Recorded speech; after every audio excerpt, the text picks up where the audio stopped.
পাঁচ প্রকারের মহিলা যারা নামাজ পড়েও জাহান্নামে যাবে, রোজা রাখলেও জাহান্নামে যাবে, হজ করলেও জাহান্নামে যাবে, হাজার হাজার টাকা দান সদকা করলেও কোথায় যাবে? জাহান্নামে যাবে। আশ্চর্য কথা, এতগুলো ভালো কাজ করার পরে একটা মেয়ে, একটা মা, একটা বোন, একটা স্ত্রী কেন জাহান্নামে? আমাদেরকে জেনে রাখার দরকার যে পাঁচ প্রকারের মহিলা নামাজ পড়েও, হজ করেও, জাকাত দিয়েও, দান সদকা করেও, ভালো কাজ করেও, এমনকি তাহাজ্জুদ নামাজ পড়েও ওই মহিলা জাহান্নামে যাবে যদি মহিলার মধ্যে পাঁচটা বদ অভ্যাস থাকে। কয়টা বদ অভ্যাস? পাঁচটি বদ অভ্যাস যদি মহিলার মধ্যে থাকে, যত নেক আমল করুক না কেন মহিলা কোথায় যাবে? জাহান্নামে যাবে। বিশেষ করে আমার মা বোনদের এই কথাগুলো বিশেষ করে খেয়াল করার দরকার যে পাঁচটি বদ অভ্যাস যেন আমার মধ্যে না থাকে। মুসলিম শরীফের বর্ণনা, আল্লাহর নবীজি সাহাবায়ে কেরামকে লক্ষ্য করে বললেন, ও সাহাবীরা,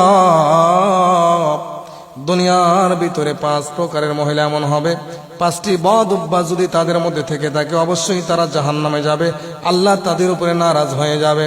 সাহাবায়ে কেরাম জিজ্ঞাসা করলেন, ইয়া রাসূলুল্লাহ, ইয়া হাবিবাল্লাহ, নবী আমার, কি এমন পাঁচটি বদ অভ্যাস যেই পাঁচটি বদ অভ্যাস থাকলে নামাজ পড়েও সব নেক আমল করেও জাহান্নামে যাওয়া লাগবে?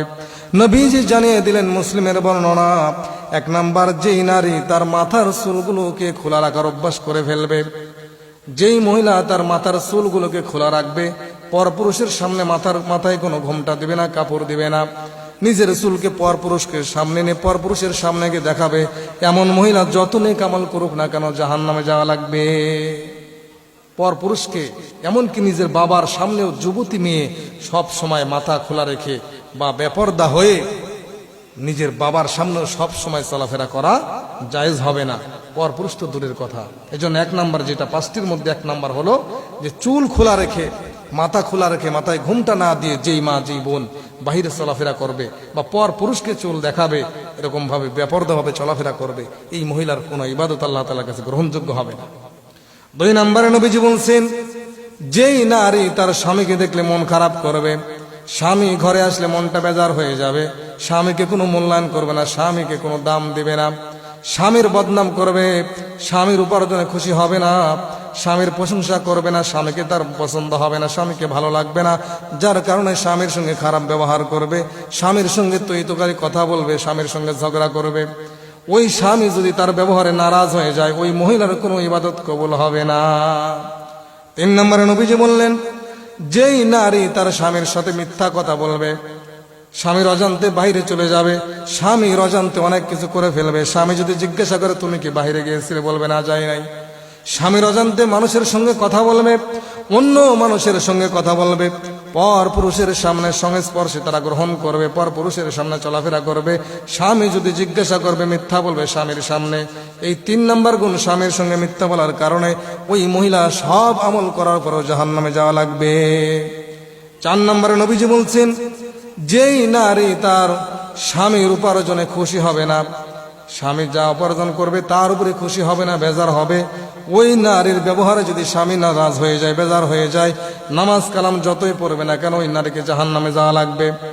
পাঁচ নম্বরে নবীজি বলেন, পাঁচ নম্বর, যেই নারী তার স্বামীকে কথায় কথায় সন্দেহ করবে, স্বামী কোথাও গেলে সন্দেহ করবে, স্বামী যদি একটু দেরিতে রাত্রে বাড়িতে আসে সন্দেহ করবে, স্বামী যদি মোবাইলে কথা বলে ওই স্ত্রী সন্দেহ করবে, স্বামীকে যেই মহিলা সন্দেহ করবে, এই সন্দেহ করার কারণে যদি ওই মহিলার উপরে স্বামীটা নারাজ হয়ে যায়, বেজার হয়ে যায়, নবীজি বলছেন ওই স্ত্রী যত আমল করবে না কেন অবশ্যই আল্লাহ তাকে জাহান্নামে দিবে।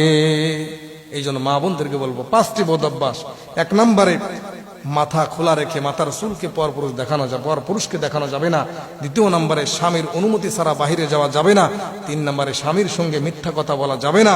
চার নম্বরে, স্বামীর উপার্জনে খুশি হতে হবে এবং স্বামীকে কখনো সন্দেহ করা যাবে না। আম্মা জান আয়েশা রাদিয়াল্লাহু তাআলা আনহা, ওনার ঘরে একবার রাসূল করিম সাল্লাল্লাহু আলাইহি সাল্লাম ঘুমিয়ে আছেন। গভীর রজনীতে নবীজি ঘর থেকে বাহির হয়ে চলে গেলেন। আম্মা জান আয়েশা পিছনে পিছনে রসুলের পিছনে পিছনে হাঁটতে লাগলেন। আম্মা জান আয়েশা মনে মনে ভাবতে লাগলেন যে আজকের রজনীটা, আজকের রাতটা আমার ঘরে থাকার কথা, রসুল কোথায় যায় আমি একটু দেখি। নবীজি কিন্তু জানতেন বা দেখতেছেন যে আমার পিছনে কি আছে। আম্মা জান আয়েশা, আমার বিবি আয়েশা, নবীজি বলতেছেন আমার বিবি আয়েশা আমাকে ফলো করতেছে, আমি কোথায় যাই। আম্মা জান আয়েশা বলেন, এ দুনিয়ার মানুষেরা শোনো, আমি আমার হাবিবকে সন্দেহ করার মতো নাই। আমার হাবিবকে একটু সন্দেহ হলো, আমার নবী কোথায় যায়।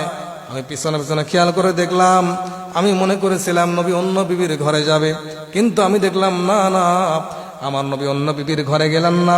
আমার নবী জান্নাতুল বাকিতে গিয়ে সমস্ত কবরবাসীর জন্য দোয়া করতেছেন, আর কিয়ামত পর্যন্ত যত উম্মত দুনিয়াতে আসবে সবার জন্য মাগফিরাত কামনা করতেছে। আমি আয়েশা এই অবস্থা দেখে পিছনে চলে আসলাম। এরপরে রসুল একটু পরেই যখন ঘরে আসলেন, বলেন আয়েশা তুমি আমাকে ফলো করেছিলে, সন্দেহ জিনিসটা বড় খারাপ।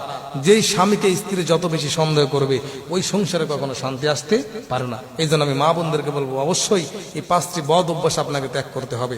যদি ত্যাগ করতে না পারেন, আপনি যত নেক আমল করেন না কেন, আল্লাহর কাছে কোনোটা গ্রহণযোগ্য হবে না। আল্লাহ তাআলা আমাদের সকল মা বোনদেরকে এই 5টি বদ অভ্যাস থেকে বেঁচে থাকার মতো তৌফিক আল্লাহ তাআলা দান করুন।